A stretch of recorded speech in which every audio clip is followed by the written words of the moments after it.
आज हम बात करने वाले हैं प्रीति राठी केस 2013 का, वो केस जिस पर पूरा देश रोया था। आपने अब तक हैवानियत की दर्जनों दास्तान सुनी होंगी, लेकिन जो सच्ची कहानी आज हम आपको सुनाने जा रहे हैं उसे सुनकर आप सिहर जाएंगे, अपने आंसू नहीं रोक पाएंगे। 2013 में घटी इस घटना का तब लगभग पूरा देश रोया था। इस केस की सुनवाई के दौरान मामले की पैरवी कर रहे वकील ने इस अपराध को महिला जाति के साथ की गई अब तक की सबसे बड़ी हैवानियत करार दिया था। वहीं इस केस की सुनवाई कर रहे जज ने फैसला सुनाते समय ऐसी टिप्पणी की थी जिसे सुनकर हर किसी की आंखों में आंसू आ गए थे। आखिर ये घटना क्या थी और कहां घटी थी? इस केस की सुनवाई के दौरान जज ने क्या टिप्पणी दी थी? इस केस में क्या कुछ हुआ था? चलिए जानते हैं सब कुछ सिलसिले से। तारीख थी 1 मई 2013। वैसे तो ये तारीख अधिकतर लोगों के लिए आम दिनों की तरह थी, मगर दिल्ली के नरेला में रहने वाली प्रीति राठी के लिए ये दिन खास था। आज पहली बार प्रीति दिल्ली के बाहर जा रही थी। पहली बार घर छोड़कर बाहर जाने की वजह से मन में थोड़ी घबराहट भी थी, लेकिन खुशी भी बहुत ज्यादा थी, क्योंकि प्रीति ने वो कारनामा किया था जिस पर उसके पूरे परिवार को नाज था। दरअसल 23 साल की प्रीति राठी ने दिल्ली से ही नर्सिंग की पढ़ाई की थी।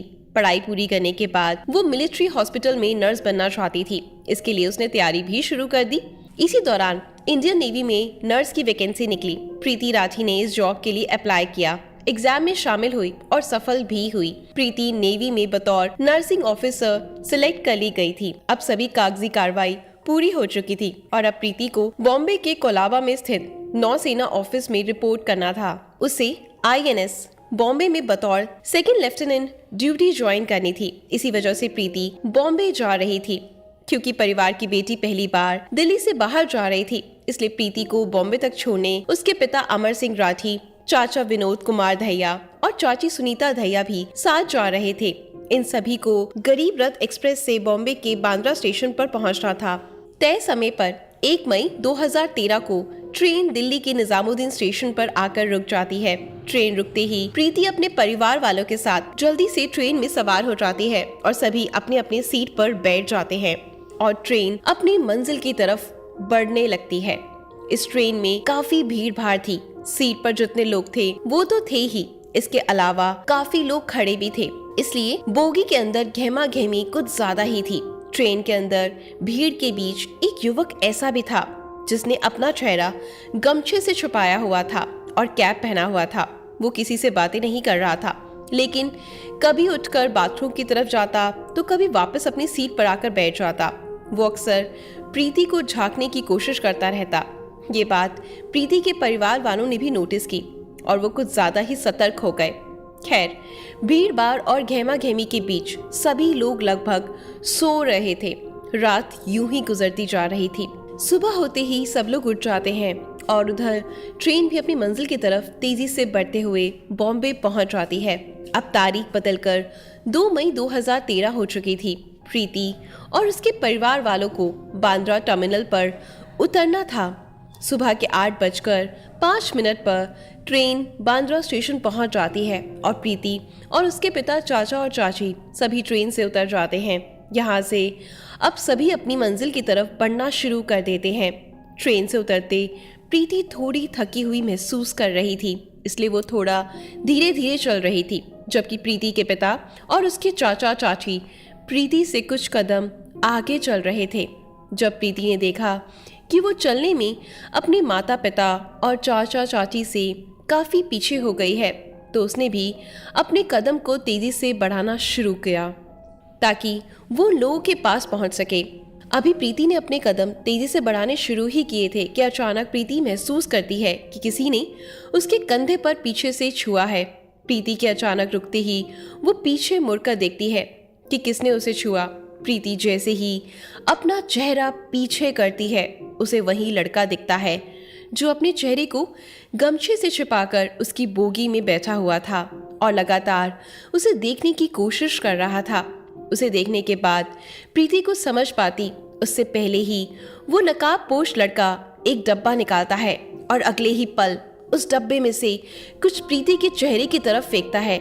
जैसे ही वो प्रीति की तरफ वो चीज फेंकता है, प्रीति के चेहरे पर जब वो चीज पड़ती है तो अचानक प्रीति दहाड़े मार मार कर चिल्लाना शुरू कर देती है।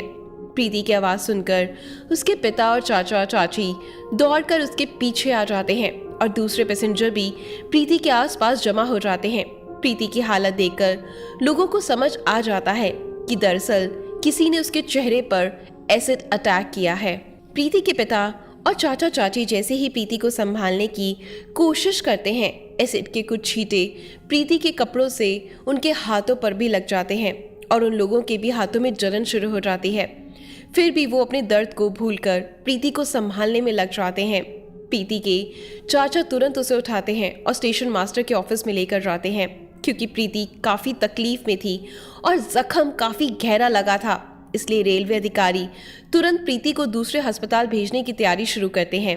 स्टेशन के सभी घायलों और प्रीति को भावा हॉस्पिटल के लिए भेज दिया जाता है, लेकिन प्रीति की हालत बहुत ज़्यादा गंभीर थी, इसलिए उसे भावा हॉस्पिटल की बजाय पास ही के गुरु नानक हॉस्पिटल में भर्ती करवाया जाता है। उधर वो नकाबपोश लड़का प्रीति पर एसिड फेंकने के बाद भागने लगता है। तभी प्रीति की चीख सुनकर प्रीति के नजदीक खड़े समीर शेख नाम का एक युवक तुरंत उस डब्बे को उठाकर समझने की कोशिश करता है कि अचानक आखिर ऐसा है क्या। तभी डिब्बे से एसिड समीर के हाथों पर थोड़ा सा गिर जाता है और वो तुरंत डब्बा नीचे फेंकता है।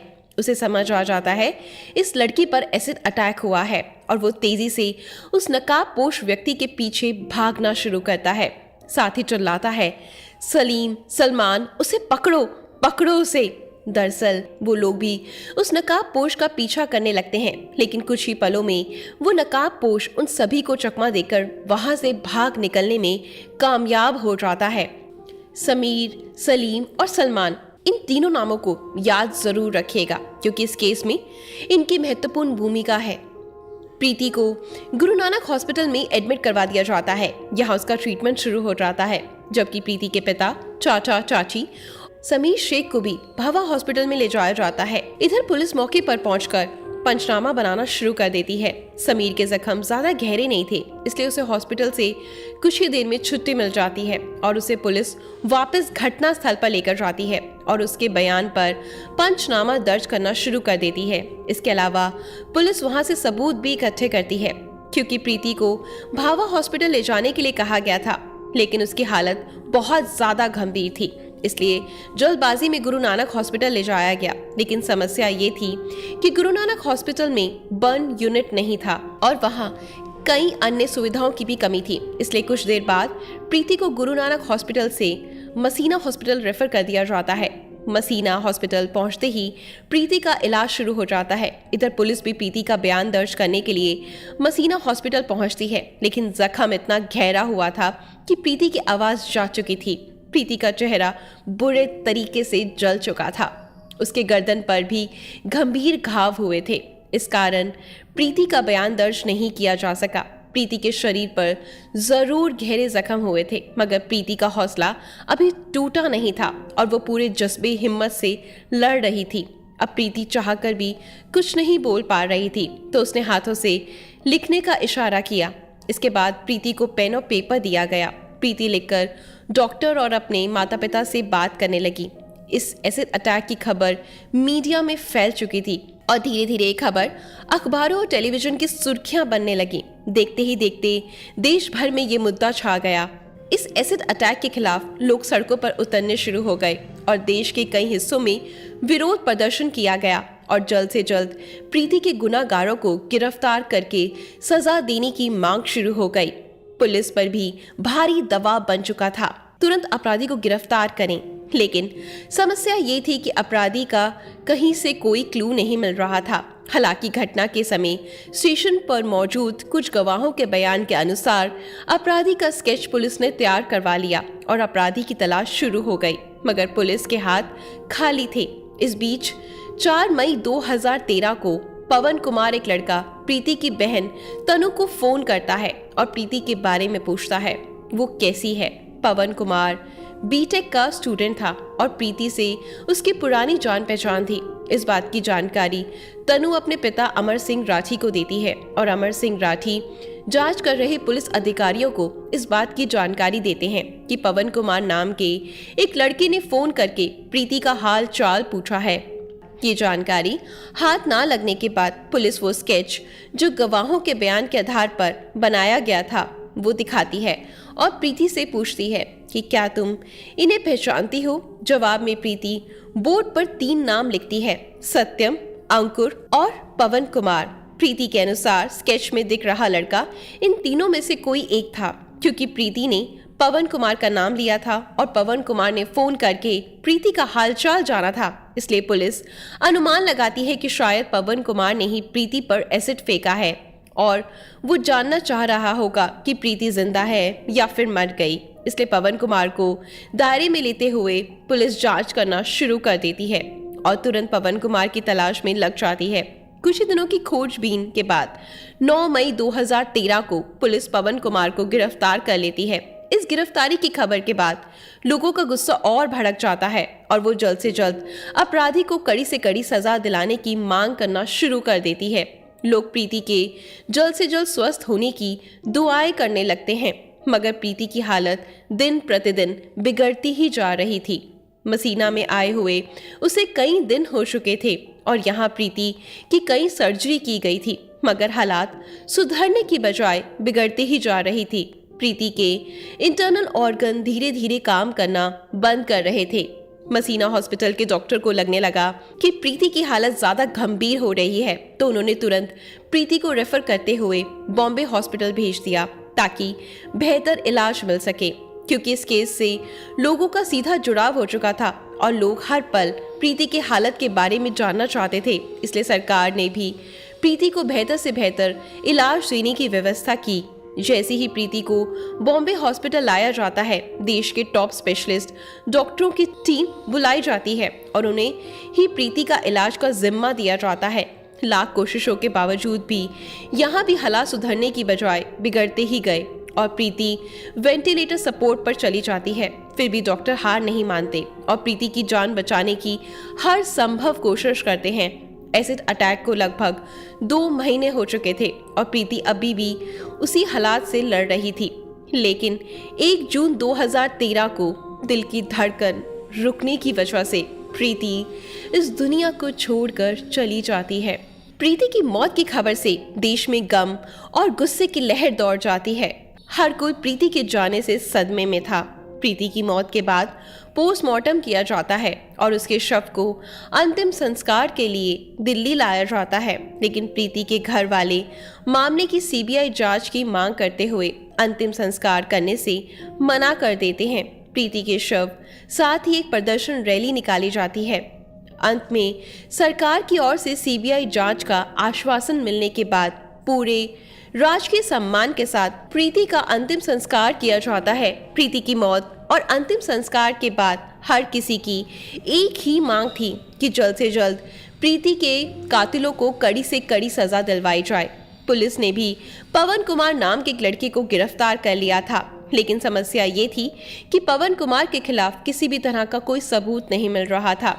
रेलवे पुलिस भी अब तक पवन कुमार के खिलाफ कोई सबूत नहीं ढूंढ पाई। इस बीच प्रीति के पिता अमर सिंह राठी अपने दफ्तर से पता लगवाते हैं और ये बात सामने आती है कि 2 मई 2013 यानी घटना वाले दिन पवन कुमार बॉम्बे में नहीं था, बल्कि वो रोहतक में था। बाद में पुलिस भी पवन कुमार के फोन की लोकेशन हिस्ट्री निकलवाती है तो पता चलता है कि घटना वाले दिन पवन कुमार वास्तव में रोहतक में ही था। पुलिस की बजाय प्रीति के पिता द्वारा ये पता लगाना कि पवन कुमार उस दिन रोहतक में था, पुलिस की बड़ी नाकामी थी और इस बात का भी संकेत था कि पुलिस इस घटना की जांच सही तरीके से नहीं कर रही है। इसलिए प्रीति के पिता कोर्ट में एक केस फाइल करते हैं और सीआईडी बॉम्बे से जांच की मांग करते हैं। कोर्ट भी ये मांग मान लेती है और मामले की जांच सीआईडी बॉम्बे को दे दी जाती है। केस हाथ में आते ही सीआईडी बॉम्बे जांच के सिलसिले में सबसे पहले प्रीति राठी के घर जाती है और कुछ सबूत जुटाना शुरू कर देती है। सीआईडी के अधिकारी प्रीति के कुछ नजदीकी रिश्तेदारों से भी पूछताछ करते हैं। रिश्तेदारों से पूछताछ के दौरान एक रिश्तेदार पुलिस वालों को बताता है कि पड़ोस में ही रहने वाला अंकुर पवार नाम का एक लड़का प्रीति से एक तरफा प्यार करता था। उसने प्रीति को प्रपोज भी किया था, लेकिन प्रीति ने साफ साफ मना कर दिया। इसके अलावा अंकुर पवार प्रीति से शादी करने के लिए जिद कर रहा था, लेकिन प्रीति ने इस प्रस्ताव को भी ठुकरा दिया। प्रीति के एक रिश्तेदार के मुताबिक इसके बाद अंकुर ने प्रीति को अंजाम भुगतने की धमकी भी दी थी। पुलिस के लिए बहुत बड़ा क्लू था। पुलिस तुरंत अंकुर का पता लगाने लग जाती है और उसे पूछताछ के लिए बुलाया जाता है। पुलिस अंकुर से पूछती है कि 1 मई 2013 को तुम कहाँ थे। इस पर अंकुर ठीक ढंग से जवाब नहीं दे पाता और तुरंत अपने बयान बदलने लगता है। इसके अलावा पुलिस को भी ये नजर आता है कि अंकुर के दोनों हाथों पर जख्म के निशान हैं। ये जख्म वैसे ही थे जैसे कि एसिड के जलने से होते हैं। अंकुर द्वारा बार बार बयान बदले जाने पर अंकुर के हाथों पर जख्म के निशान देखकर पुलिस का शक और गहरा हो जाता है और वो अंकुर को पूछताछ के लिए 17 जनवरी 2014 को बॉम्बे लेकर आती है। बॉम्बे लाकर उससे कुछ और पूछताछ की जाती है और कुछ ही समय की पूछताछ से ये साफ हो जाता है कि एसिड फेंकने वाला व्यक्ति कोई और नहीं बल्कि यही अंकुर पवार है। पुलिस तुरंत अंकुर को गिरफ्तार कर लेती है और उसे मेडिकल एग्जामिनेशन के लिए जे हॉस्पिटल भेज देती है। हॉस्पिटल से आने के बाद पुलिस अंकुर से पूछताछ शुरू कर देती है। पूछताछ में अंकुर बताता है कि दरअसल वो प्रीति को पसंद करता था और उसी से शादी करना चाहता था, लेकिन प्रीति ने मना कर दिया। इससे वो काफी चिढ़ा हुआ था। इधर प्रीति ने इंडियन नेवी में भी नौकरी हासिल कर ली थी, जबकि अंकुर बेरोजगार बैठा हुआ था। इस कारण अंकुर के घर वाले उसे ताना देने लगे। इससे भी अंकुर को प्रीति से काफी जलन होने लगी। इसी के बाद अंकुर ने तय कर लिया कि प्रीति को सबक सिखाएगा। प्रीति ने नेवी में नौकरी हासिल की है। इस बात की जानकारी आसपास के लोगों को भी लग चुकी थी और आसपास के लोग भी जान चुके थे कि 1 मई को प्रीति बॉम्बे जाएगी। अंकुर को भी इस बात की जानकारी हो चुकी थी, इसलिए वो ट्रेन में सवार हुआ। अंकुर ट्रेन के अंदर ही प्रीति पर एसिड फेंकना चाहता था, लेकिन ट्रेन के अंदर भीड़ काफी ज्यादा थी और ऊपर से अंकुर लगातार ट्रेन में प्रीति को घूर रहा था। इस कारण उसके माता पिता कुछ ज्यादा ही सतर्क हो गए थे, इसलिए ट्रेन के अंदर अंकुर को प्रीति के ऊपर एसिड फेंकने का मौका ही नहीं मिला। वैसे सुबह के 4 बजे अंकुर ट्रेन के टॉयलेट के पास जाकर खड़ा हुआ था। प्रीति आएगी तो वो यहीं पर उस पर एसिड फेंक देगा, लेकिन प्रीति वहां नहीं आई, इसलिए अंकुर का प्लान यहाँ पर भी फेल हो गया। आखिर में जब प्रीति ट्रेन से उतरी तब अंकुर उस पर एसिड फेंकता है। अंकुर ने जरूर अपना गुनाह कबूल कर लिया था, लेकिन पुलिस के सामने सबूत जुटाने की बड़ी चुनौती थी, इसलिए पुलिस अंकुर पवार के खिलाफ सबूत जुटाने में लग जाती है। सबसे पहले ये पता लगाने की कोशिश करती है कि आखिर अंकुर को एसिड मिला कहां से, किसने दिया। जांच पड़ताल के दौरान खुलासा होता है कि अंकुर ने मुकेश भार्गव नाम के दुकानदार से ये कहते हुए एसिड खरीदा था कि उसने अंकुर बैटरीज नाम की एक अपनी दुकान खोली है, इसलिए उसे काफी सारा एसिड चाहिए होगा। अंकुर ने दुकानदार को कहा था वो बहुत ज्यादा एसिड खरीदेगा, लेकिन ज्यादा एसिड खरीदने से पहले वो सैंपल देखना चाहता है, इसलिए दुकानदार ने उसे बतौर सैंपल एक हॉर्लिक्स के डब्बे में 2 लीटर एसिड दिया था। सबूत और मजबूत होने के लिए अंकुर की फोन डिटेल्स निकलवाई जाती हैं तो पता चलता है 1 मई को अंकुर निजामुद्दीन स्टेशन पर था और फिर उसकी लोकेशन 2 मई की सुबह यानी घटना वाले दिन बॉम्बे के बांद्रा टर्मिनल पर थी। अब अंकुर की आइडेंटिफाई कंफर्म करने के लिए पुलिस आई विटनेस के सामने आइडेंटिफिकेशन परेड करवाती है। आइडेंटिफिकेशन के दौरान एक साथ कई लोगों को खड़ा किया जाता है, उसमें अंकुर भी शामिल था। उसके बाद उन लोगों को भी बुलाया जाता है जिन्होंने पहले गवाही दी थी कि हमने एसिड फेंकने वाले को देखा है। उन गवाहों में समीर शेख, सलीम शेख और सलमान शेख अंकुर को देखते ही तुरंत पहचान लेते हैं और पुलिस वालों को भी बताते हैं कि ये वही लड़का है जो एसिड फेंकने के बाद भाग रहा था। दरअसल जब अंकुर एसिड फेंककर जैसे ही पीछे मुड़ा तो उसके चेहरे से वो गमछा हट गया था और क्योंकि समीर ने ही सबसे पहले एसिड फेंकने वाले व्यक्ति को पकड़ने की कोशिश की थी और भागने के दौरान एक बार अंकुर पीछे मुड़ा था, इसलिए समीर शेख ने भी उसका चेहरा देख लिया था।